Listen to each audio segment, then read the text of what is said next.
Hey, good evening, y'all. This evening we're in Joshua chapter 11, and I pray you'll join me.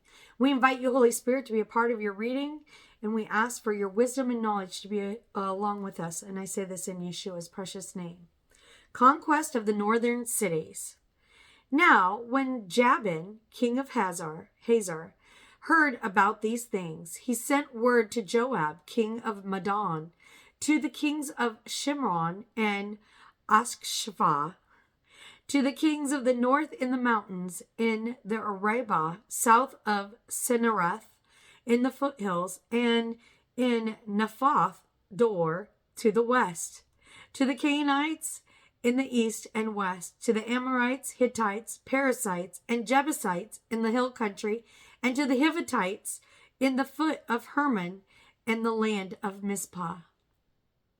So these kings came out with all their armies, a multitude of numerous as the sand on the seashore, along with great number of horses and chariots.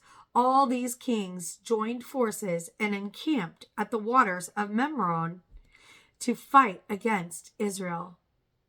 Then the Lord said to Joshua, "Do not be afraid of them, for by this time tomorrow I will deliver all of them slain before Israel. You are to hamstring their horses and burn up their chariots." So, by the waters of Memron, Joshua and his whole army came upon them suddenly and attacked them, and the Lord delivered them into the hand of Israel, who struck them down and pursued them all the way to Greater Sidon and Marushpoth Maim, and eastward as far as the valley of Mizpeh. They struck them down, leaving no survivors. Joshua treated them as the Lord had told him. He hamstrung their horses and burned up their chariots. At that time, Joshua turned back and captured Hazor and put its king to the sword, because Hazor was formerly the head of all these kingdoms. The Israelites put everyone in Hazor to the sword, devoting them to destruction. Nothing that breathed remained, and Joshua burned down Hazor itself. Joshua captured all these kings in their cities and put them to the sword. He devoted them to destruction, as Moses, the Lord's servant, had commanded. Yet Israel did not burn any of the cities built on their mounds, except Hazor, which Joshua burned. The Israelites took for themselves all the plunder and livestock of these cities, but they put all the people to the sword until they had completely destroyed them, not sparing anyone who breathed. As the Lord had commanded his servant Moses, so Moses commanded Joshua. That is what Joshua did, leaving nothing undone in all that the Lord had commanded Moses. Joshua takes the whole land.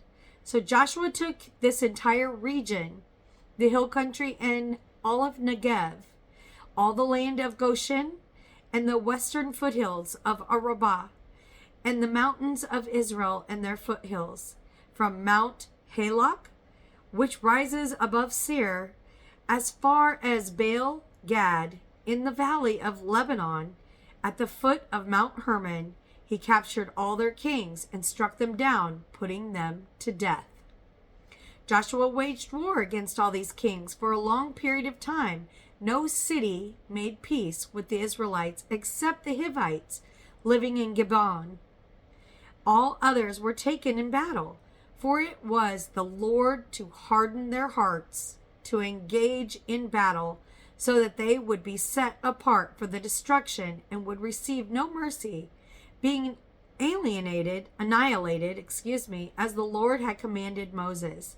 At that time, Joshua proceeded to eliminate the Anakim from the hill country of Hebron, Debir, and Anab, and from all the hill country of Judah and of Israel. Joshua devoted them to destruction along with their cities. No Anakim were left in the land of the Israelites. Only in Gaza, Gath, and Ashdod did they survive.